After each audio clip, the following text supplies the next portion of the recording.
For having me. So part of what I'm about to say will be a short summary of also what Stefan was talking about today, just a refresher to set up a bit of context.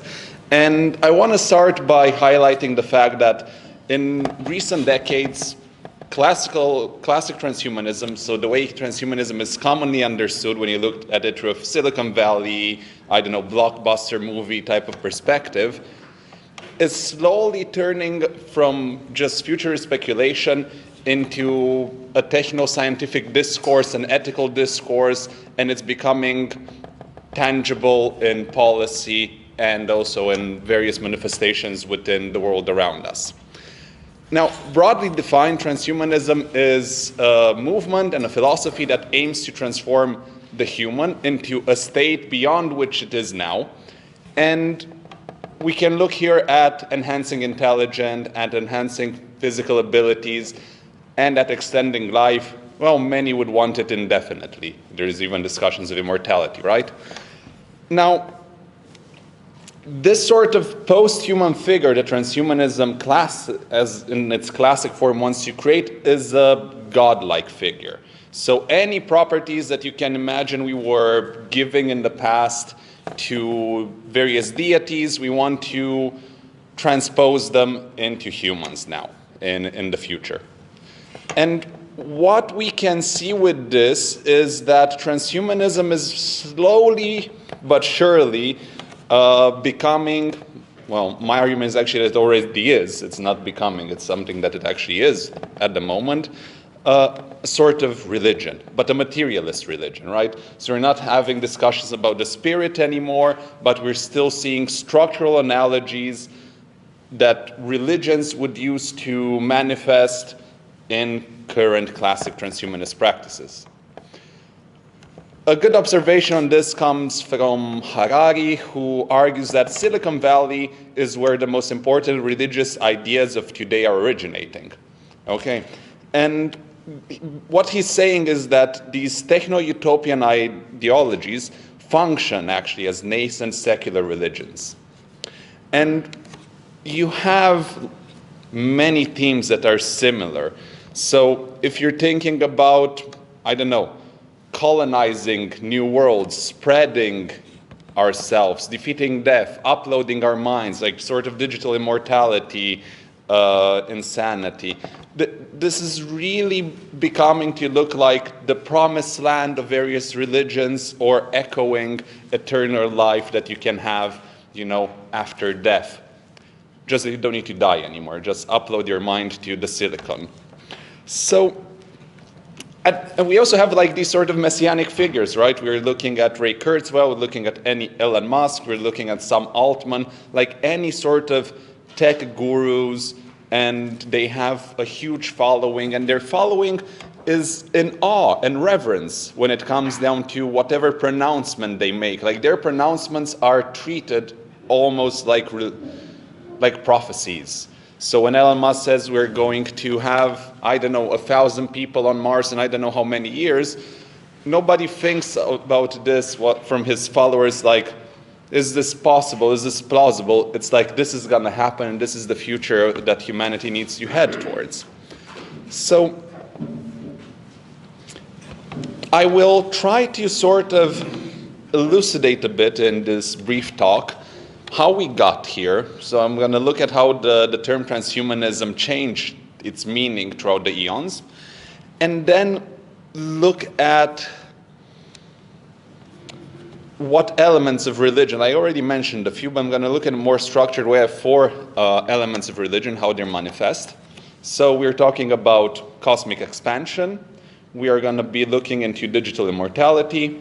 We're going to be looking into various forms of transcending mortal consciousness, the way we're experiencing it on a daily basis.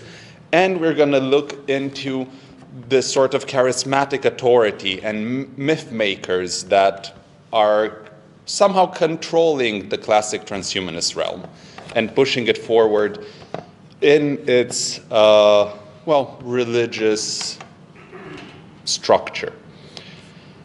So, transhumanism as a word actually quite old. I was surprised when I discovered this in recent years. I thought it would be such a modern concept, but it dates back right to the period of Dante. And Dante in Paradiso first used the word transumag, and he used it as follows. Was right as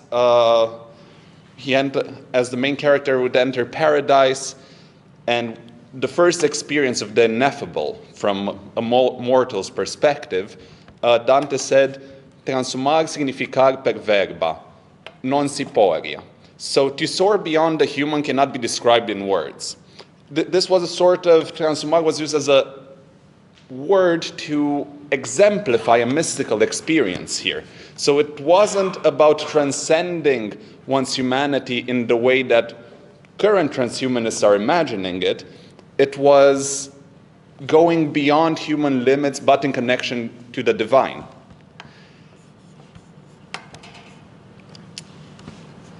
For Dante, the transhumanizing process was actually a process of getting closer to God, the soul's journey as it is seeking God. Later on, in the Enlightenment period, the word was not really used. However, we started building the foundations that would transmutate the word in the 21st century. So we were starting to find a radical secular reimagination of human destiny. So we're disconnecting human destiny from its religious roots and starting to secularize it. If we look into thinkers like Francis Bacon, he advocated affecting all things possible by science, right? And if we look at writings of Kant, we can see him at one point in his text answering the question, what is enlightenment, stating the motto, sapere aude, dare to know.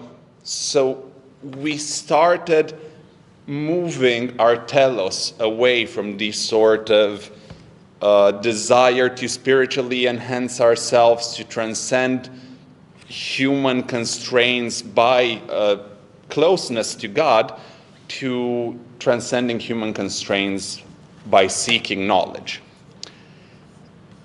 And this sort of rational humanism is what fundamentally became a crucial root in the development of modern-day transhumanism. In the 19th century, we then had the Nietzsche and Darwin, and we all know like Darwin basically resituated humanity. Humanity was nothing special anymore. We were part of the biosphere. We were not specially ordained beings by God who had control over the world, and we were not managers of this world anymore. We were just happy coincidences that somehow at this moment are the dominant species on Earth. And one thing that came out of this is the sort of natural evolution capacity. So we are not preordained to be what we are. We can transform ourselves.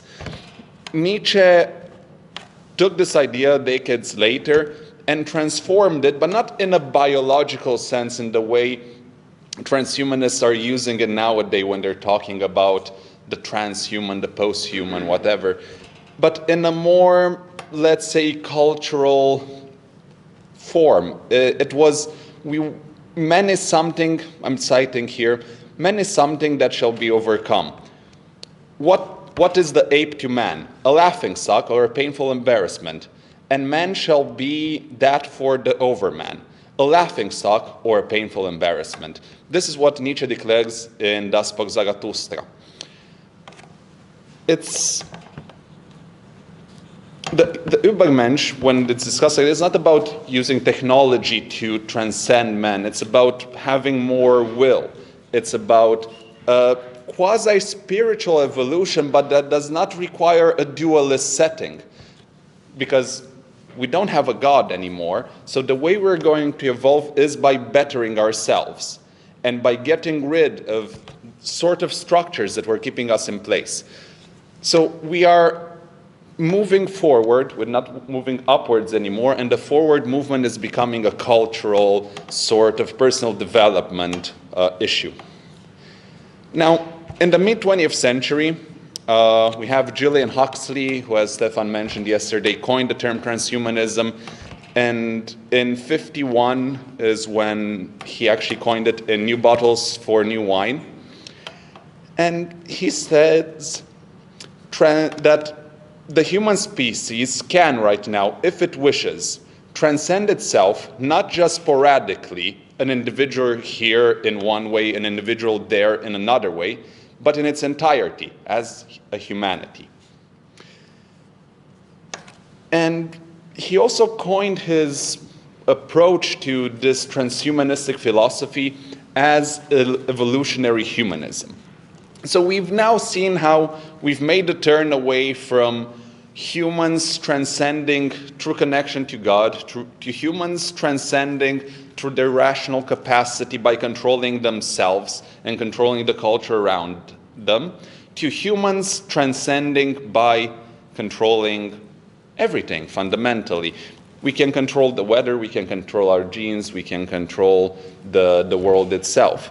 So we can see how from these sort of statements, humans have slowly elevated themselves to a sort of godlike position. And after Huxley, there were multiple other authors that, took a harsher stance on these sort of proclaimants that in man, so they went towards God. And we have authors that were more realistic, and they were like, these are nice things to have, but they are sort of metaphorical in spirit. When we're discussing immortality, it's not like a nuclear bomb can explode next to us and nothing happens to us. No, we are going to die, but it doesn't mean that we have to die if nothing catastrophic happens. So when we look at life extension. And now we're going to go into looking at the religious manifestations that are generated because of the first approach I was presenting, where we can do everything, nothing is unfathomable anymore. And we're going to look first at our cosmic destiny, colonizing the heavens as secular eschatology. So most religion offer some sort of vision of a cosmos imbued with purpose. I don't know, whether it is that we have a heaven among the stars, or there's a battle between good and evil going on, or we are prophesied to discover a new world. Well, in Silicon Valley, we also have something like that. We have an eschatology of our own. We have the end of times that is coming, and to escape this end of times, we need to just run away to Mars. And if we look at authors like Nick Bostrom, he actually says that every second that we delay our ascendance to the stars, we are engaging in an astronomical waste. So he's saying that by delaying colonization, untold trillions of potential lives are being forfeited as we speak. So this sort of line of reasoning comes with a strong moral imperative. Like, it is not a choice anymore to go and explore the stars and settle there. It's a moral duty that the New Testament of transhumanism in its classic form tells you have to engage in. It's one of the new 10 commandments, right? And this promised land is very similar to the one described in Mormonism, which once imagined the righteous inheriting planets in the afterlife, just that, the Mormons were a bit too esoterical for our transhumanist fellows, so they decided, let's make it a real thing, and we just go and settle on every imaginable astral body. Because if it's not habitable, of course we have the power to terraform it, right? So the new movement looks into, if you think about Christian emissaries that would go to other countries, like to Japan from Europe, to try to convert the population there to Christianity. Now, we're not converting a population to religion anymore. We're converting a planet to the way and form we would want it to have so that we can be there. It's very similarly structural kind of, at least in my opinion, problematic ethically to engage in something like this, because you're sort of saying that the only way and form in which intelligence can arise is first of all human, and second, you are destroying the cosmic plane in order to make it be the way you want it to, so you can settle, indifferent of what may evolve out of that. Now, the second element is digital immortality. And digital immortality is an echoing of mythos like eternal lives in heaven, reincarnation, spiritual liberations from the cycles of death and rebirth. And fundamentally, it's just we can conquer dying, we can conquer, well, it's not death itself that is the problem if we look at it deeper. It's the fact that death is sort of the ultimate form of losing control of your destiny and your desires. Like, it's no matter what you want to do, there is something that at one point will come and will stop you from achieving that. And you're a victim to it. So this is the sort of position that transhumanists take in relationship to death. And the digital afterlife becomes the material manifestation of this immortality and of escaping the fact that we don't have control over our destiny. And so they are creating very weird philosophical hypotheses about what consciousness is that are sort of dualistic, but they say they're not. They say they're still naturalist, materialist, even though given many of the things that we know from cognitive sciences, it just sounds absurd to think that you can copy some data from your brain and you're on a chip, right? So, like, we have the extended cognition hypothesis, and there are more and more proofs coming from cognitive sciences side that are whatever this self is, which we cannot necessarily define perfectly, it is more than what is in the brain. So it's hard to fathom how people can just jiggle around with these concepts out of the sort of fear of death and create absurd afterlife at the end of the day that cannot persist in reality.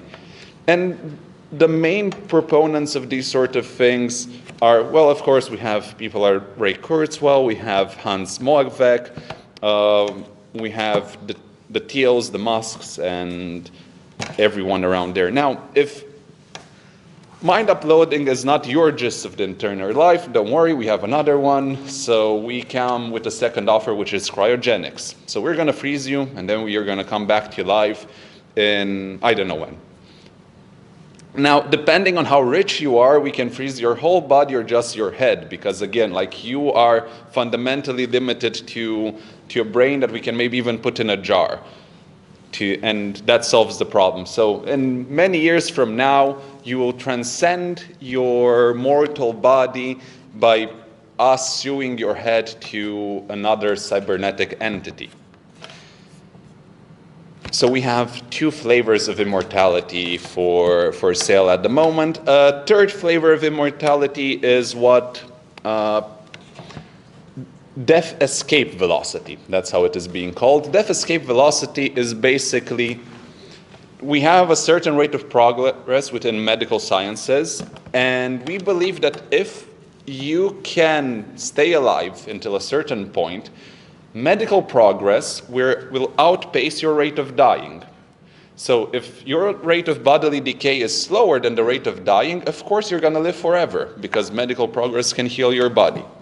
So these are the current flavors of AI immortality that classic transhumanists have to offer, which each and every one of them is problematic from multiple perspectives. It's like starting about, let's imagine that they can be real for a second. Let's not discuss the feasibility of these sort of things, but who is allowed to be immortal? How much do you need to pay? Is it only going to be the rich people that can do that?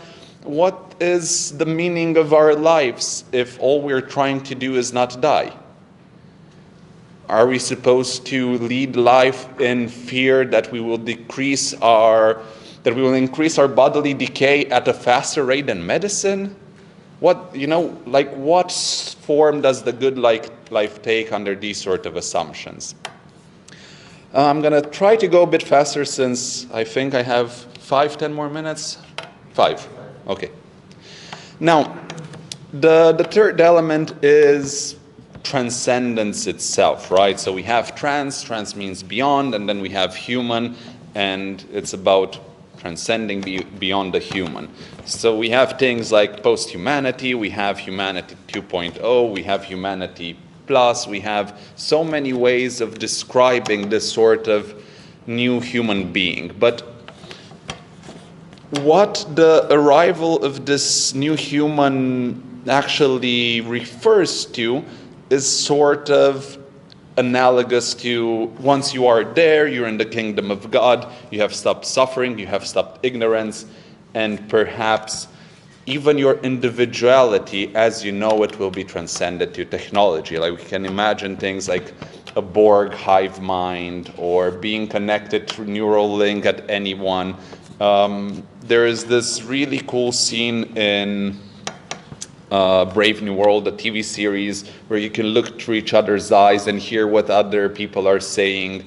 So you can imagine this sort of vanishing of what you used to be as an individual. One of the main things that happens when you transcend is the rate of evolution, according to Kurzweil, will have changed incredibly. Kurzweil basically proposes transcendence through AI in his singularity hypothesis. Because AI will become so great, AI will actually reach a sort of godlike level, and we will be followers of this machine. Either we will integrate with it, or it will just manage us without our knowing, in a way. But things will change at a rate that we cannot even imagine. Like at a second-by-second basis, new discoveries will be made, new machines will be created, nanotechnology with incredible intelligence can control everything. And there's going to just be an exponential explosion of new things in the world, continuously. This, beyond the fact that materially organizing something like this just sounds very problematic, like, I don't know, imagine creating a skyscraper in a few seconds, right? There seems to be something hard to fathom. It's also this sort of desire of transforming a technological element into a new deity that in itself raises multiple questions, right? What have we done? Have we killed God to make him silicate? This just sounds a weird way of going about things from a secular perspective to me. Finally, I want to engage a bit more with this sort of prophets, priests, and AI deities, because yeah. So we have Weber's idea of the charismatic leader, of charismatic authority, and we see these strongly being used within transhumanist groups. So you have Ray Kurzweil, you have Elon Musk, you have Peter Thiel, which are basically worshipped as priests and prophets of the transhumanist movement. And they even write books, like if you look at Kurzweil's book title, which is like The Singularity is Near, right? So in a bit of time we are going to all die, or soon this next chapter of life will happen, or you have the age of spiritual machines. We have this sort of utopian tech worship embedded within the titles of their works. Well, I am going to stop now, but what I am sort of leading at is that transhumanism in its current structures manifests all the elements of modern religion, so the classic transhumanist school at least. Right, we have priests, we have books that are sort of biblical in nature, we have dreams of immortality, of new lands, so on and so forth. We have congregations that are happening through various pop-up cities, through various conferences and so on. And why they might take a modern secular flavor, if we look at what is being discussed and what is being aimed at, it is fundamentally religious in nature. Thank you.